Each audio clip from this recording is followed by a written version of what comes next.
Morena e hoa ma. I'm just jumping on to go through checkpoint 2. So you should have finished checkpoint 1 and been signed off. Most people have. I think I'm waiting on 2 or 3 more to get that finished. I have given you an exemplar as just a reminder of what your checkpoint 1 should look like. And I'm going to use this just to show you how you're going to transfer the key information from checkpoint 1 into your checkpoint 2. So you should have your key issue, why you have planned or why you've decided on this topic, your viewpoint, so the types of things you might find out in your research, your inquiry question, which you can answer yes or no by the end of your inquiry, and your hypothesis. The key pieces of information that you're going to need throughout this research section are going to be your 2 key questions or your research questions and your keywords. Your keywords are what you should be putting into your Google search engine. It's important not to put in what ways do cats have an impact on the environment, because you're going to bring up every single source on the internet that has the word in. What, ways, do. So you want to avoid using those common small words. Just use the key ones, such as cats, impact, environment. And that's what you should be putting into Google search. So, as we move into checkpoint 2, you will need to transfer your 2 research questions into your source templates. I'm going to just do that by doing Control-C now, and I'm going to show you where you should be putting these in to your source template. So if we go back into our classwork,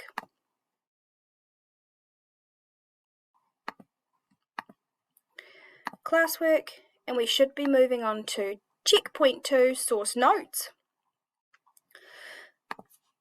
You go into your notes. You should have your own copy. You can see here that I have done a little example already. What are the causes of ocean acidification? However, you want to be picking the questions that you've already planned. It's also important that you don't change your questions each source. Each source, you should be finding information that answers only your 2 research questions. So if I put these in here, I'm going to just move this up here. So question 1, each time I answer question 1, it's going to be, in what ways do cats have an impact on the environment? So I'm just going to go through straight away and just replace these now.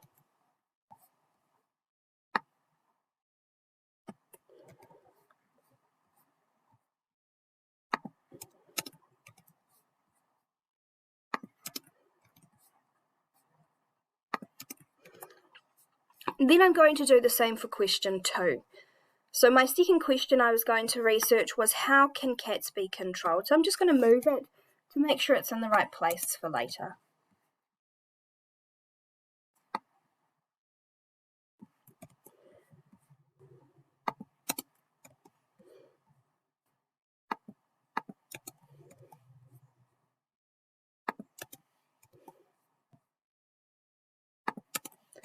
Great, so now I have my source template set up.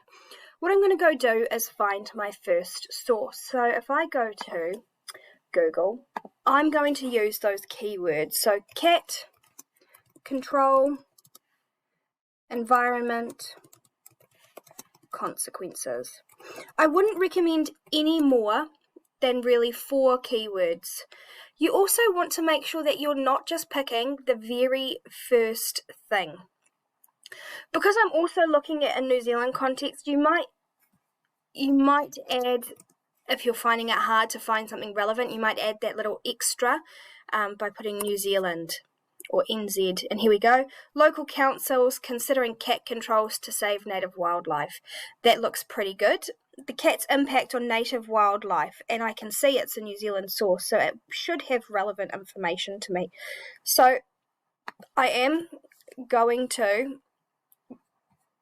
use or look at this source here and do a quick skim and scan for my keywords. So I can see cat controls. native species. For me, that's a keyword for environment.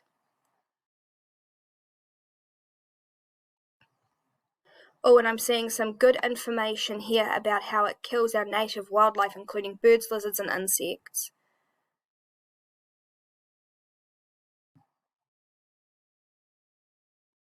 And then I can see some ways that are being introduced. So I'm looking for the specific strategies.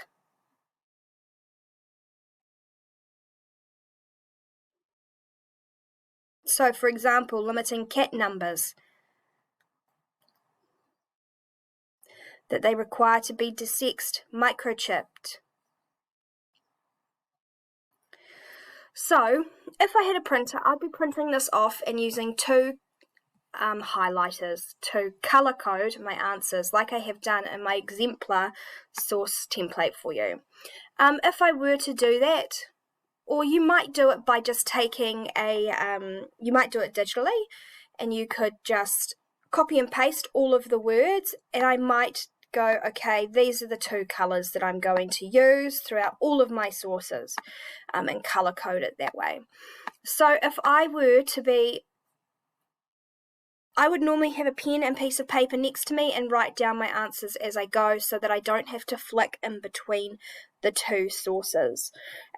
So for example, if I have a look here, I can see that birds are highly efficient predators and known to kill all kinds of native wildlife, including birds, lizards, and insects. So I'm going to go into here and I can say, okay, that's going to be a question or one answer to question 1. So I'm going to put in quotations, I really like that line, highly effective predators.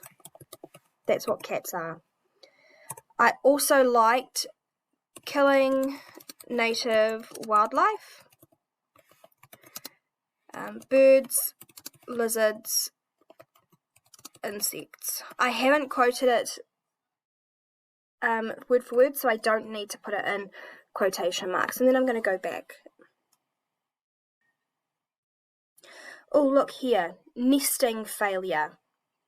I don't really know what that means, so I'm actually going to go do a little bit of research and have a look here.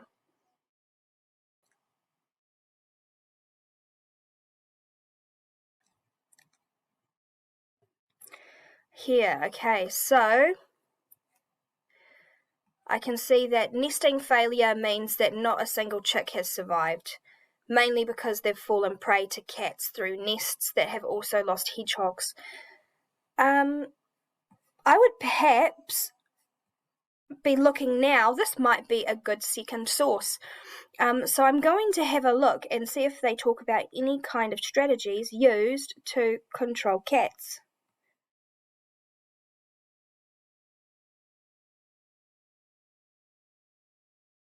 Killed by cats.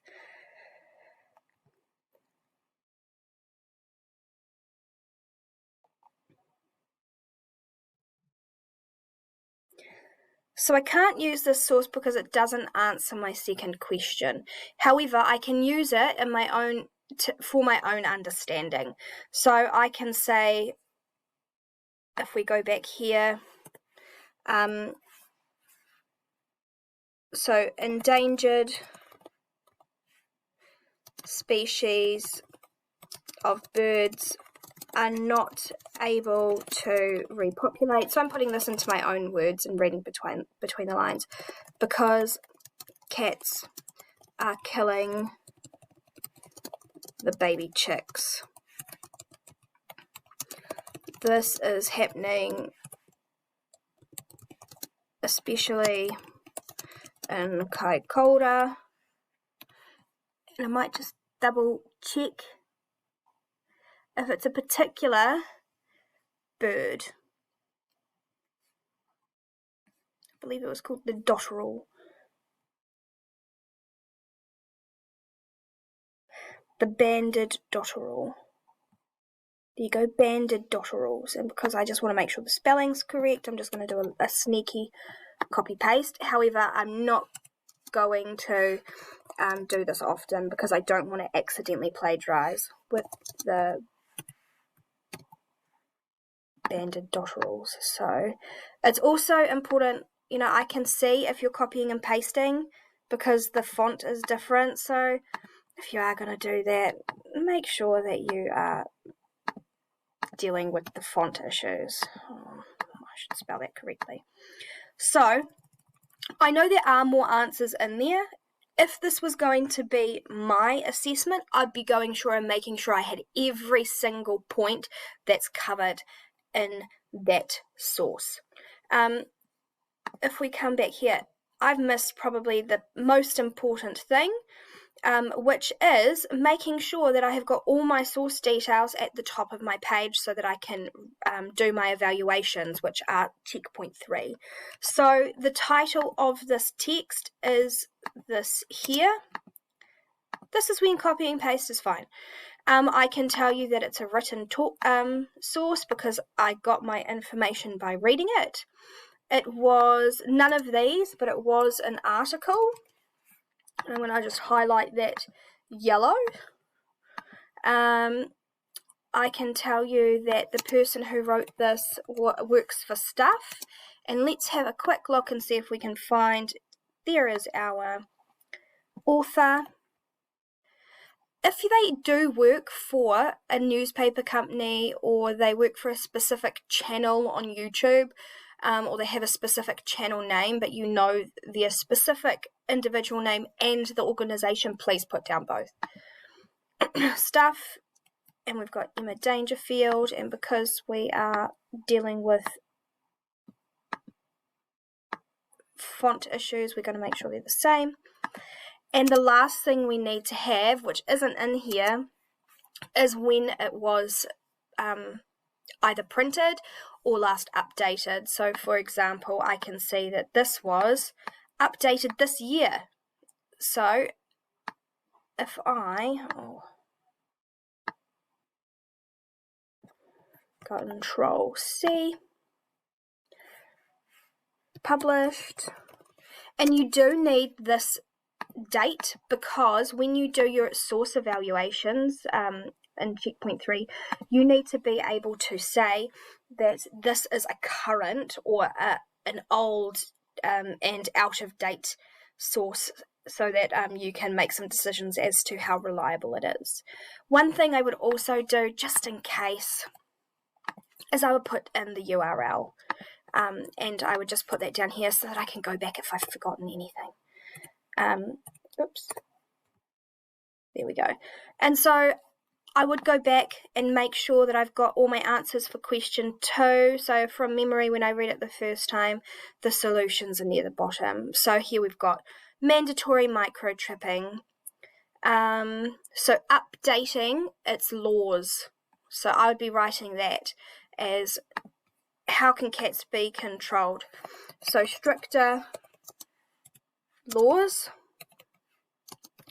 For example, updating the 2016 animal bylaw, which is the one they mentioned in the text. They said mandatory microchipping, so I'm going to put that in quotation marks because that's word for word. They also said desexing, so that means desexing / neutering. Let's see if there was anything else. Limiting cat numbers for as pets unless they have approval from the council. So when it says an urban property, that means just in kind of where, unless you lived in a farm, so if you live in the city, for example, or in a town, or in a suburb, you would need to have specific approval to own more than 3 cats, for example, and they must be desexed and microchipped. So limiting cats as pets in homes, in town and suburban areas,